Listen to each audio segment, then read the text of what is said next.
Hello. Today we're going to be looking at income statements, or what are called a statement of activities or operations in nonprofit and public sectors.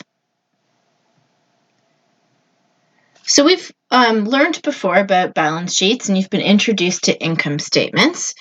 But just to remind you, a balance sheet is simply it's the financial condition of a business or organization at a specific point in time.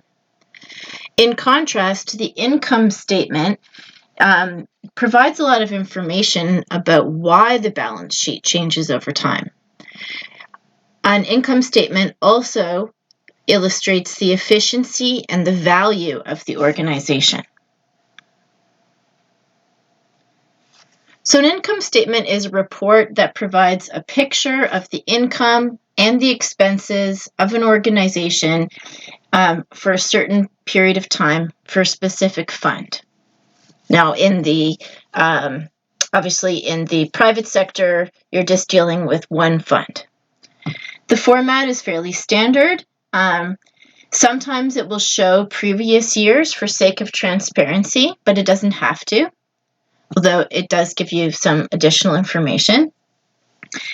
And there's some terminology or categories that is left out when you're dealing with smaller companies because it may not apply. So an income statement has a specific order. It has a sequence of events. And as we've already said, it's an indicator of how profitable the company is without considering overhead or indirect expenses. So what you're really looking at in the end is what's called the gross profit margin, which is kind of looking at the revenue minus the costs of goods sold. And we're not going to go too deep into not-for-profit accounting, but just to explain that in not-for-profit is called a statement of activities in the U.S. That's what the textbook uses. It's a statement of operations in Canada. It shows revenues, expenditures, and changes in the different fund balances.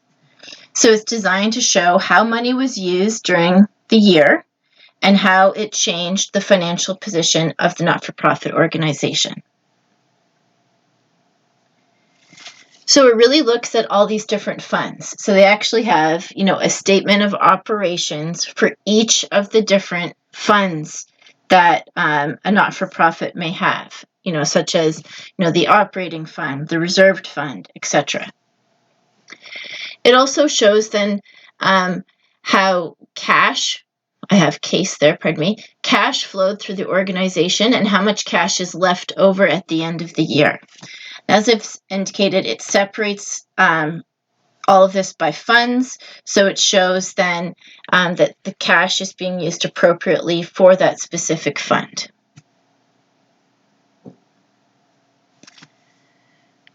So nonprofit investments, they can either be like restricted funds or endowment funds. You also might have the investment proceeds. So this is, proceeds that might be received, and they could be transferred with restriction, without restriction to an unrestricted fund. Then you also have investment appreciation. So that's the increase in value of your endowment fund investment portfolio. So how much, the company is making in that endowment fund. And finally, portfolio is a record showing all investments by name. So this would be like stocks, bonds, mutual funds, etc. And so the bottom line of a statement of operations is like for each of these individual funds. So I would say not-for-profit accounting is fairly complicated with all the different funds. In the public sector, again, they're using its statement of activities in the US, but it's called statement of operations in Canada. It also shows revenues, expenditures, and the changes in the different funds. And again, It's just used to show how the money was used during the fiscal year and how it changed the financial position of the public organization. We're going to specifically just focus on looking at income statements, and if you're in the not-for-profit sector, it gets a little more complicated. So for this year, I'm going to just stick to focusing on income statements. So these are all the different types of information that are on an income statement. For the exam, it's important for you to know what all of these different terms are, and how they're calculated. So when we're learning these terms, we're going to look, the textbook has this as one of the examples, the Kids Amusement Parks of American Corporation, and this is their income statement. So I'm going to use this throughout as I'm going through the different terms. So first we have cost of goods sold. So that's the amount of money a company spent to buy raw materials in order to produce a product or service. So in this case, what are the costs they need in order to provide, in this case, I would call it a service, I guess, amusement park experience. So you're looking at, labor, material, etc. This does not include the indirect costs like overhead or other expenses. So if we're looking at this amusement park, we would see that, well, I guess a strength you could see is that the cost of goods sold decreased over time, which is a good thing. I suppose at one point you can't, but, often cost of goods sold might increase. And usually cost of goods sold, obviously the biggest component is often labor.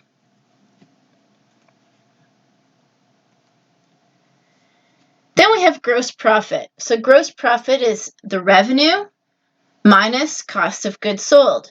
So in this case, if we're looking at December 2012, it would, obviously these amounts are in millions, I'm not going to say million, but it'd be, 912 million minus 502 million would give us 410. I'm just ignoring the decimal places.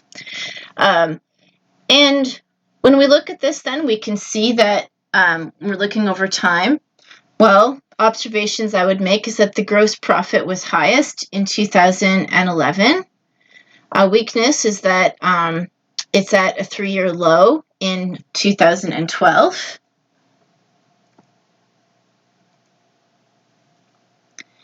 The next, most people don't really look at gross profit. You really look at the gross profit margin. So this is a percentage. So you're taking the gross profit is calculated by dividing the gross profit by the revenues. So you're going to take, basically this means you're taking your revenues, subtracting the cost of goods sold from that, which is your gross profit, and then you're taking the gross profit and dividing by the difference by total revenues. So what does that mean, this percentage? Well, it shows how profitable it is to produce the product or service without taking into consideration indirect costs. So it shows the opportunity of the company to make a profit in the long run. So if it's really high, your percentage, then the business is doing well. If this percentage is low, it's an indicator of poor financial status. It kind of suggests then that maybe the business might not be able to cover their overhead expenses. What is high? Well, this I have to say I'm not quite understanding of, as I'm not an accountant or in looking at finances like this, but we know that the gross profit margin really varies from industry to industry. So, for example, it could be as low as 25%, or it could be as high as 600% in industries, such as hospitality.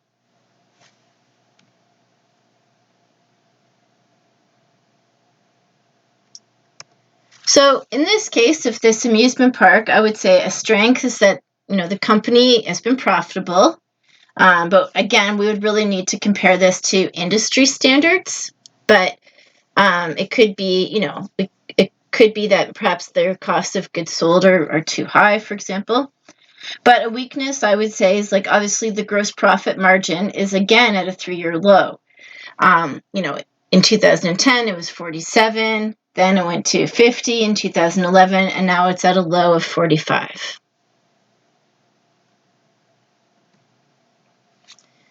Next, we look at overhead expenses. So these are your indirect and fixed costs of operating a business. They're not directly related to making this product or service or experience. For example, it's not labor or equipment or that sort of thing. So in this case, in this example, these expenses are called SG&A expense. Not sure why. So one thing we would look at then as a strength is that, well, the operating expenses are at a lowest in 2012, and they have gone down each year over a 3-year period.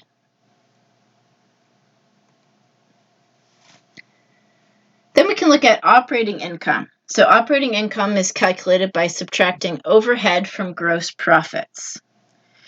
So it's really taking into consideration how much money the organization has made that year before it pays taxes. And in this case, you could see that, well, the company did not make as much money in 2012 as it did in 2011, almost about half as much. But in 2012, it made double what it made in 2010. And one thing I would notice, there's a lot of variation from year to year. So, it's really saying that, the overhead and gross profits are varying a lot. Then we have operating margin. This is calculated by dividing the dollar amount of the operating income by the revenues, and it makes a percentage. If your operating margin is 0 or a negative number, it really then indicates that the business's overhead is a concern. So that means like the indirect costs and fixed expenses are too high. For example, your rent is too high, for example. So in this case, it appears that the indirect costs and fixed expenses might be at a good level. They're not too high. It's not a 0, although it, for example, in 2010, it was at 3.4%, close to 0. But another observation is that the operating margin decreased significantly from 2011 to 12. But it is doing better than it was in 2010. You can see like there was a better operating margin in 2011. Then there are non-operating income and expenses, and these are things that are sources of revenue that are outside of the core business.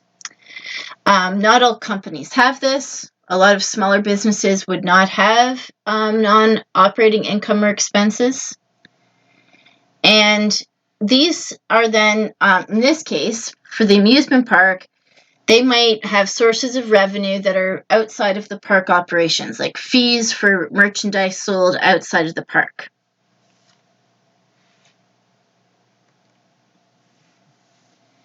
We then have income before taxes. So obviously this is how much money the company made before, after its revenue and expenses. And by the way, this includes depreciation.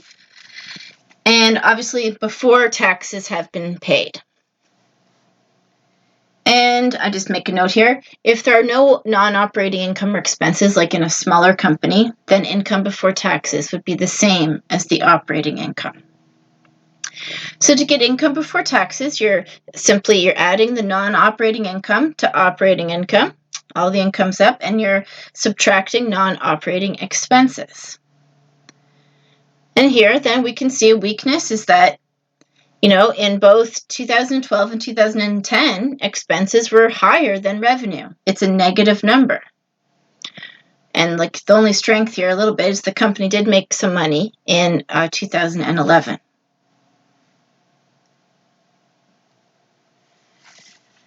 Then you have also income after taxes. So obviously, what income is left over after you've paid Revenue Canada, and that also, obviously, how much taxes you paid depends on the bracket. So, for example, for corporate taxes like this, so in the public sector, there would be different brackets based on what the what revenues that someone is getting, as well, as what their net income is.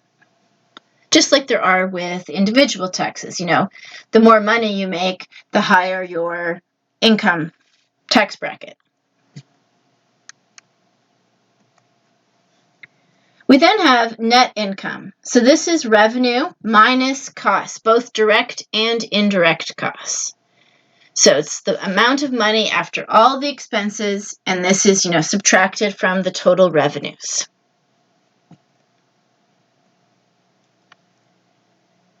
And here we have net income after taxes. So again, after money's been paid. And I apologize, I think I have different ones. I was a little confused. I don't know why they keep using, in the textbook, they're using different terms that are not consistent with what's on the tables and stuff, just to confuse us, I guess. So, but here we can see that obviously they're losing money. They're losing money over each year. It's a little bit, they've lost a little bit less money than they did in 2010 and 2012. But, things are not looking good. Then we have net profit margin. So net profit margin is net income after taxes divided by revenue. This is the best indicator of the profitability of a business. It's really what you would look at. The two things people would probably most likely look at on an income statement would be the gross profit margin and then the net profit margin. And so what we can see here then is that in this case, Kids Amusement Parks of America Corporation is continually losing money over the years. We have negative numbers here, negative percentages. They did lose less money in 2012, and that's most likely due to the operating expenses were a bit lower in 2012, as we've already mentioned. But things do not look good for this company. And in the end, if you're going to say, what's the bottom line, for example, would you invest in this company? No, they're losing money. You would not want to be an investor. The business is not doing well. Recommendations would be they need to get control over their overhead costs better, reduce their non-operating expenses. They need to work on increasing revenue. Maybe that is increasing fees, obviously, or increasing the number of customers served. And also, maybe they could get bought out in order to help to cover their expenses. And you only have so many years where they can continue this way. Otherwise, it doesn't look good for this company.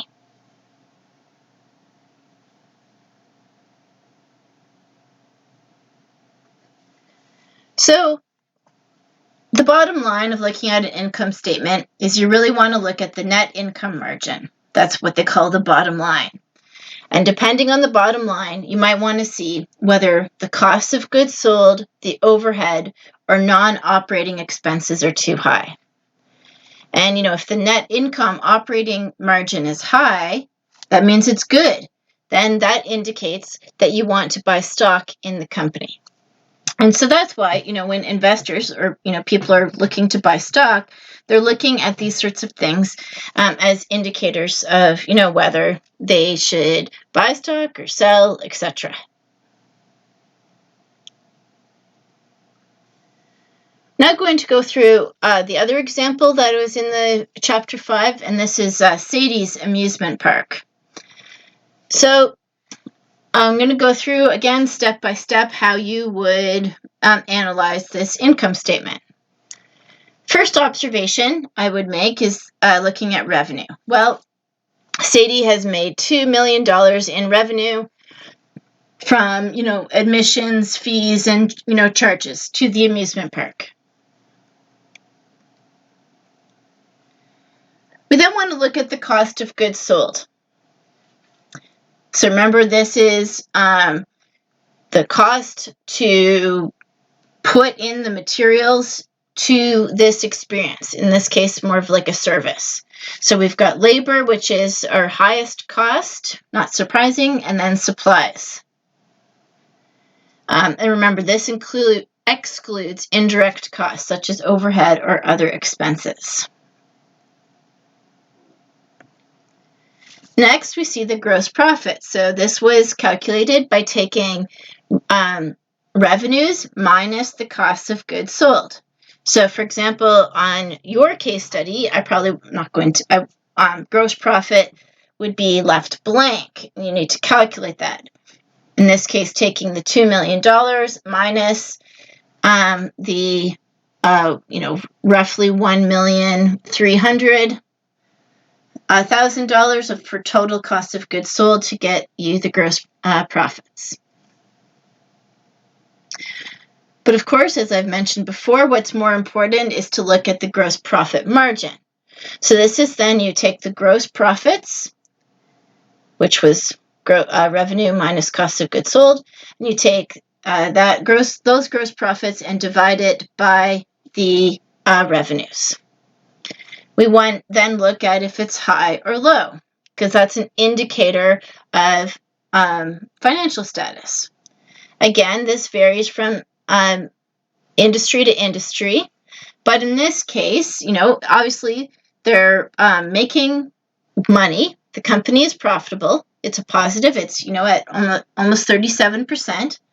This would be considered high considering the revenue generated. So the company would be doing well.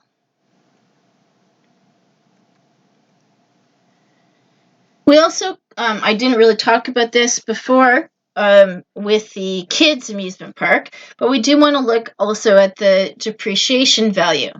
So, of course, this is looking at the salvage value from the original cost and dividing the remaining value by the number of years of expected life.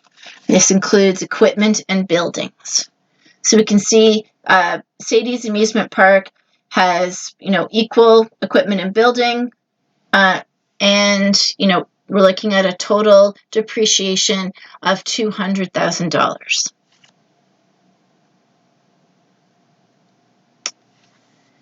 We then want to look at overhead expenses, so indirect cost or fixed expenses. So that isn't directly related to manufacturing. So they've got, some interest that obviously is probably from a loan, utilities, cleaning supplies, marketing costs, and equipment repair and replacement. And, I apologize. I did not delete my observation here. That was for the incorrect one. My observation here is that it doesn't appear that the operating expenses are crazy. And another good thing is that as whatever that loan is, the interest is going to go down.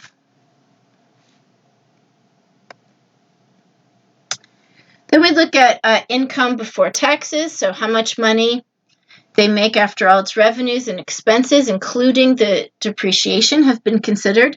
And of course, the difference here is that this is public. So the depreciation, this is private company, private sector. So depreciation is considered. Where remember in public sector, it is not considered. So it wouldn't be as part of the income. Well, plus they don't pay taxes. So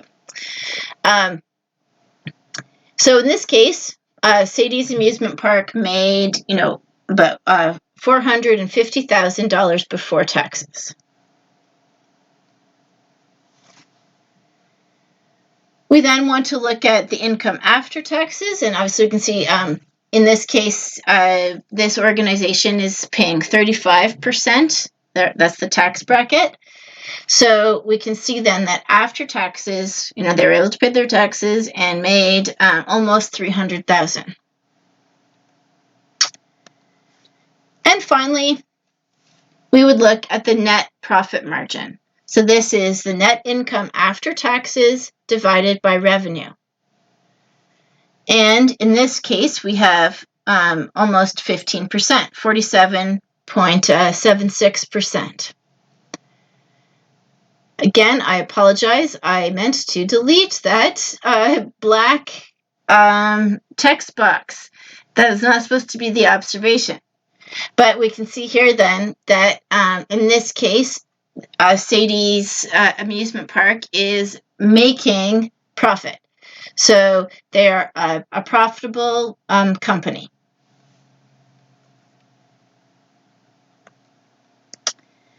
And the main recommendation is that it appears that the company is doing well. It looks healthy.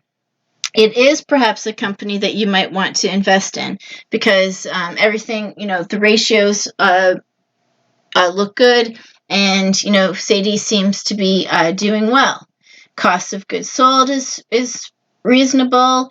You've got reasonable non-operating expenses, overhead expenses, and it is making profit. And of course, we could have, if they had provided us with multiple years, we would be able to also make some observations about the how the company has been doing in terms of profit over time. So that concludes learning about income statements. And of course, we'll be doing another more complicated case study in class that will be more similar to what you will be doing for your case study assignment.